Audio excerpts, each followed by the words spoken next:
বিধানসভা সমষ্টিৰ পৰা মোক প্ৰাৰ্থী হিচাপে মোক দিয়া হৈছে। ইয়াৰ পিছত Amri LA constituency doctor Habib Teron আমি একেলগে গৈ আমাৰ জিলা সভাপতি ৰদীপ ৰহাং ডাঙৰীয়া আছে, কাৰ্বি আংলং অট'নমাছ কাউন্সিলত সন্মানীয় কাৰ্যবাহী সদস্যসকল আছে আৰু টিম কাৰ্বি আংলং ইয়াত সকলোৱে আছে।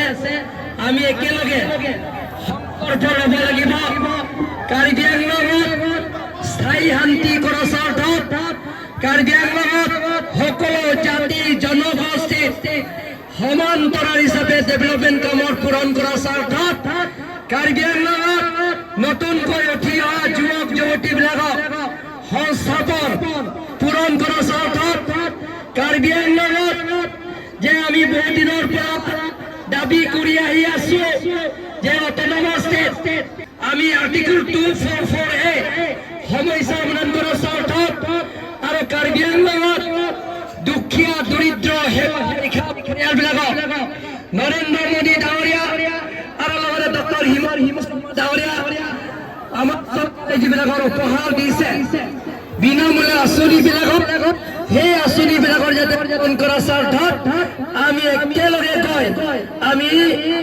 যে তৃতীয়বাৰ কাৰণে থাৰ্ড টাইমৰ কাৰণে অসমত ভাৰতীয় জনতা পাৰ্টিৰ চৰকাৰ আমাৰ পুনৰ ডক্টৰ হিমন্ত বিশ্ব শৰ্মা ডাঙৰীয়া চৰকাৰক যে হাত শক্তিশালী কৰাৰ স্বাৰ্থত আমি একেলগে গৈ আমি নমিনেশ্যনৰ দাখিল কৰিব যাম।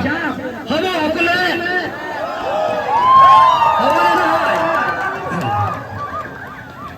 সকলোৱে যাতে অৰুণোদয় পায়, সকলোৱে টকা পায়, সকলোৱে বিনামূলীয়া ৰেচন কাৰ্ড পায়, সকলোৱে বিনামূলীয়া আঁচনি যে চাউলৰ লগত মিঠাতেল 1 লিটাৰ, চিনি 1 কেজি, দালি 1 কেজি, যাতে ফ্ৰী পায়, ফ্ৰী 1 টকাও দিব নালাগে। মেট্ৰিক পাছ কৰা এডমিশ্যন ফ্ৰী, নিযুত মইনা আঁচনি প্ৰত্যেকজন ছোৱালীয়ে আই মাতৃ টকা পইচা দিব নিদিয়াকৈ কলেজৰ প্ৰত্যেক মাহত যোৱা ছাত্ৰীবিলাকক চৰকাৰে 1000 টকা দিয়াৰ পৰা আৰম্ভ কৰি হাই ছেকেণ্ডাৰী পাছ কৰিলে তেওঁলোকৰ একাউণ্টত 2500 টকা 2500 টকা তেওঁলোকৰ একাউণ্টত দ্বিতীয় সোমোৱা স্বাৰ্থত, লগতে প্ৰত্যেক ষ্টুডেণ্ট গ্ৰেজুৱেট পাছ কৰাৰ পিছত, BA পাছ কৰাৰ পিছত, BSc পাছ কৰাৰ পিছত তেওঁলোকে 50,000 টকা যাতে পায়। আৰু অকল ছোৱালী নহয়, বাবু আঁচনিও আছে, বাবু আঁচনি ল'ৰাবিলাকক পাব, বাবু আঁচনি অকল ছোৱালী নাপায়। আমি সংকল্প লৈছো টিম কাৰ্বি আংলঙে এবাৰ এই বছৰৰ ভিতৰত আমি 20,000 যুৱক যুৱতী চাকৰি দিবৰ কাৰণে কাৰ্বি আংলঙে আমি সংস্থাপন ট্ৰেইনিং 7,200 অলৰেডি এডভাৰটাইজমেণ্ট কৰা হৈছে আৰু 12,500 আমি এডভাৰটাইজমেণ্ট দিম। আমি যে চাকৰি পাবৰ কাৰণে, সংস্থাপন পাবৰ কাৰণে আমি 1 টকাও পইচা দিব নালাগে। অহা যোৱা আমি কাউন্সিলৰ পৰা আপোনালোকক বহন কৰিম। লগে লগে তাত 1 মাহ ট্ৰেইনিং কৰিবৰ কাৰণে কাউন্সিলৰ পৰা 10,000 আমি দিম।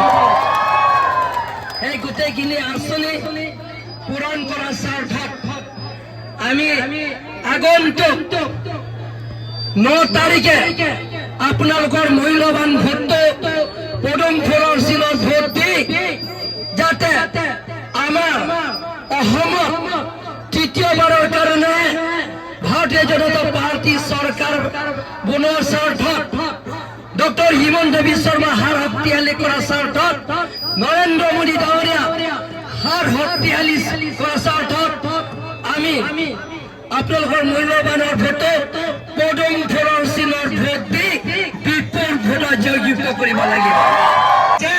ইয়াত ভাৰতীয় জনতা পাৰ্টি ভোট দিয়াটো নহয়, নমিনেশ্যন দিব যাওঁতে আপোনালোকে যে হাজাৰ হাজাৰ কাৰ্বি আংলঙৰ ৰাইজত ৱেষ্ট কাৰ্বি আংলং আমৰি আৰু ৰংখানি এমএচি সমষ্টিৰ পৰা আপোনালোকে ওলাই আহিছে, তাকে প্ৰমাণ কৰে যে বিৰোধী ইয়াৰ পৰা 50 কিলোমিটাৰৰ দূৰত আছে, হয়নে নহয়? সন্মান্য ৰাইজসকল, এনেধৰণৰ আমি কাৰ্বি আংলঙৰ নিৰ্মাণ কৰিব লাগিব, এনেধৰণৰ আমি কাৰ্বি আংলঙৰ নিৰ্মাণ কৰিব লাগিব। ডক্টৰ হিমন্ত বিশ্ব শৰ্মা ডাঙৰীয়াৰ নেতৃত্বত ভাৰতৰ জনপ্ৰিয় প্ৰধানমন্ত্ৰী নৰেন্দ্ৰ মোদী ডাঙৰীয়াৰ নেতৃত্বত আমি কাৰ্বি আংলঙত প্ৰত্যেক পৰিয়ালে আমি 5টা বছৰত যাতে কেঁচা ঘৰ দেখা নাপায় সেইটো আমি চেষ্টা কৰিম বুলি মই আপোনালোকক প্ৰতিশ্ৰুতি দিছোঁ। প্ৰত্যেক পৰিয়ালৰ প্ৰত্যেক গাঁৱত সেই 5টা বছৰত প্ৰত্যেক গাঁৱত যাতে ৰাস্তা পদূলি পকা ৰাস্তা হয়, পেৱাৰ ব্লকৰ ৰাস্তা হয়, তাৰ কাৰণে আমি দিনে ৰাতি কাম কৰিম বুলি আপোনালোকক মই প্ৰতিশ্ৰুতি দিছোঁ।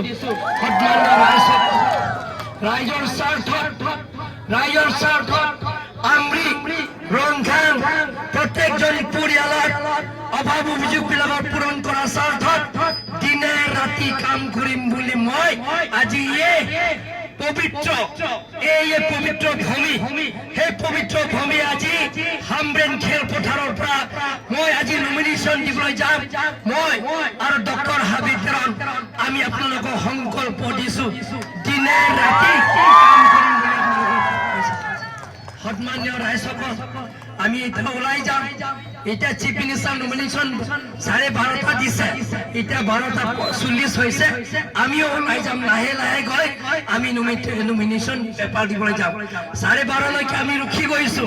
চিফ মিনিষ্টাৰে এতিয়া doctor Himanta Biswa Sarma nomination paper দি আহিলে, ইয়াৰ পিছত আমি একেলগে টিম হিচাপে আমি ওলাই যাম যাতে আমাৰ কাৰ্বি আংলঙৰ সমস্যাবিলাকক যাতে পূৰণ কৰাৰ স্বাৰ্থত আমি একেলগে গৈ টিম হিচাপে আমি এটা প্ৰফেশ্যন যাম। হ'ব?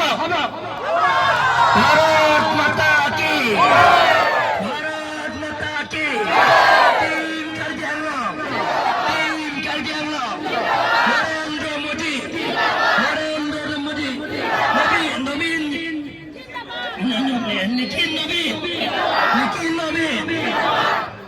ডক্টৰ হিমন্ত বিশ্ব শৰ্মা, দিলীপ শইকীয়া।